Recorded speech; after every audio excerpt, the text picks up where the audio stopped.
Leo tutajifunza jinsi ya kutumia modifier ndani ya Blender. Moja kwa moja, usisahau kusubscribe kama mara yako ya kwanza kufungua video hizi, ili uweze kujifunza, upate mafunzo mengi. Na moja kwa moja, leo tutajifunza jinsi ya kuapply modifier ndani ya Blender. Na tutajifunza modifier ni nini. Katika zile upande wa physics tulisema tutajifunza kuna kitu kinaitwa modifier. Sasa moja kwa moja tunde tuone. Tunakuja hapa juu,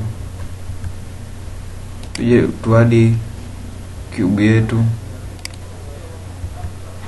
Kushadi cube inaonekana namna hiyo. Sasa moja, kabla tujajifunza modifier, tujifunze namna kwanza ya kusave. Kama unataka kusave project ambayo unataka kuirudia tena kuifanyia kazi, unakuja hapa juu, unakuja kwenye file, unakuja hapa kuna input, hapa kuna export. Input ni kuingiza material na export ni export, kusave material yako. Sasa hii export na import zinatumika kwa zile. Hii export inatumika kwenye kusave baada ya kumaliza animation yako, kutengeneza animation yako tayari kabisa, unaisave na kuwa kama video. Lakini kuna option hapa za kusave. Hapa kuna save. Hii hapa ukiklik kwenye kusave inakuletea option nyingi. Hii hapa maana yake una save kwenye file ambayo wewe unalo. Kwa mfano mimi nilisave, kuna vitu nilisave. Niliposave mimi ni vitu vingi. Kwa mfano nilisave hapa. Baada hapo sasa tujione moja kwa moja. Tuone moja kwa moja namna gani tunaweza tuka save, tuka apply modifier ndani ya Blender. Tulisema kwamba modifier inapatikana upande huku. Upande huu kuna kitu kinaitwa modifier, kipo kama spanner hii hapa, kama unakiona hapa. Hii ndio modifier. Ukiklik hapa utaona inaleta hii. Sasa unataka kuadd modifier, unakuja una click hapa alipoandika na left click. Kisha left click zinakuja option nyingi. Sasa hapa kuna modifier. Tunayo modifier hii hapa inaitwa editing, tunayo inaitwa generating, tunayo inaitwa deform, tunayo inaitwa normal, tunayo hii physics. Hii japo sio sana, nayo ni modifier. Sasa sisi hii ni modifier ambayo iko advanced, yani kama ni level ambayo bado hatujafikia. Kwa tutadili nayo. Sisi tutadili sana na hii generate na hii hapa deform, ambazo zinaweza kutumika kwa sisi beginner ili kuelewa vizuri. Maana hizi zingine kwa sasa hivi hatutaweza kuzielezea kwa sababu ni advance. Huko mbele kile tunavyozidi kuendelea kuitumia kujifunza, ndipo tuna kuzijua hizi modifier. Sasa moja kwa moja leo tutajifunza namna ya kuapply modifier ndani ya Blender. Kuapply modifier, kwa mfano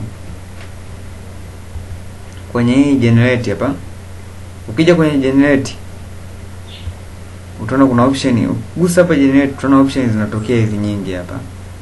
Hizi option hapa zinatokea nyingi. Hizi sasa ndo modifier zetu ambazo tunaenda kuzitumia. Mfano nzuri, kuna hii hapa array. Kwa apply modifier kwenye hii unaiclick hapa. Hii ya kwanza kabisa inaitwa array. Ukiklik utaona tab box letu limeongezeka upande huu. Sasa baada ya kuongezeka kuna namba hapa. Hii hapa kama unaiona hapa. Baada ya kuongezeka inakutokea hii. Hizi namba ukiongeza hizi namba, ukiklik hapa utaona box letu nalo linaongezeka. Ukiklik linaongezeka. Pia ukitoka hapo ukaja hapa chini, unaona imeandikwa factor x. Ukija kwa gusa huku, ukigusa huku utaona box letu linaachana. Kwa mfano ngoja tuone vizuri. Ukigusa kwa hapa, ukigusa tena inajigea nafasi kama unavyoona hivi. Inajigea nafasi inakuwa hii, inaonekana hivi. Sasa njia nyingine ya ku add hapa, kabla hauja unataka kuiapply ikae hapa, yani hii modifier yako ili ikae hapa uendelee kuitumia, manake unaweza ukitoka hapa haiwezi inatoka. Kwa hiyo unakuja hapa, unakuja moja kwa moja hapa. Ukija hapa unakuja kwenye neno apply. Ukiklik apply, manake modifier yetu sasa umeshaiweka hapo, unataka kuanza kuitumia. Faida zake ni kama unavyoona. Inaweza kutengeneza, kwa mfano kutengeneza labda viti. Sasa unataka kuviweka viti viwe vingi, manake unaweza ukaongeza namba zile zikawa nyingi. Mfano mzuri ni undo, ukirudi tena hapa, ukija hapa kwenye y, ukaja ukiangalia y, unaona zinaelekea wapi zile? Zinajipanga. Ukija hapa zinaelekea. Kwa hiyo unacheza nazo hizi. Kuongeza namba nyingi zaidi unaziongeza kupitia hapa. Kuziongeza ziwe nyingi zaidi hapa na kuzipunguza. Kwa hiyo wewe ndipo njia nyingine ya kuapply hii modifier ni ukija hapa kwenye modifier, ukiklik, ukija kwa mfano tulikuwa tuna search hii array. Kwa hiyo unaweza ukaja hapa juu, kama unaijua modifier ambayo unaifahamu unataka kuitumia, unaweza ukaja hapo kwenye search ukaandika array hii hapa, ukaiklik, inakuleta tena hapa, unaenda kuitumia. Kwa hiyo ndio namna ya ku apply modifier ndani ya Blender. Ni rahisi tu, una apply modifier ndani ya Blender kwa wepesi zaidi. Hiyo ndio njia ya kuapply. Sasa video ambayo inakuja kiachana hii, tutaanza kujifunza hizi modifier. Hii tutaanza na general, tutajifunza hizi modifier zote kuweza kuzijua zinafanyaje kazi humu ndani. Zinafanyaje kazi? Kila moja tutajifunza namna gani, na hii modifier kazi yake ni kurahisisha kazi kwenye Blender. Kwa mfano unafanya kitu fulani, inarahisisha wewe kufanya kazi yako kwa urahisi. Sasa tulizungumzia kuhusu swala la kusave, tukasema kwamba kule ukisave project yako ambayo unataka baadaye uitumie, hiyo project unataka baadaye uitumie, uje uitumie kama hapa tulivyosema zingine.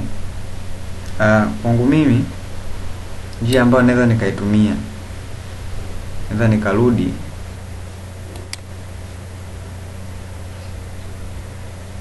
mwanzoni kabisa.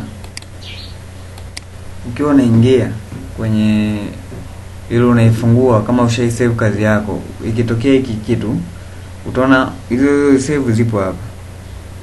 Kila ambayo umeisave ipo hapa. Kwa mfano nikitaka kuiclick project yangu, labda project ya, niangalie hapa project gani, project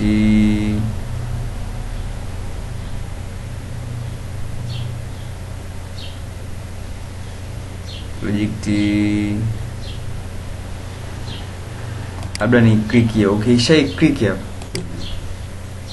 itafunguka kama unavyoiona hiyo, ile project ambayo nilifanya. Hizi ni project za muda kidogo, nilikuwa najifunza. Itafunguka kama hivyo, utaanza kuitumia Blender yako. Kwa hiyo asanteni kwa kusupport. Pia usisahau kusubscribe. Video inayokuja tutajifunza modifier kiundani, namna sasa kwanza kutumia kuunda vitu ndani ya Blender. Thank you. Usisahau kusubscribe.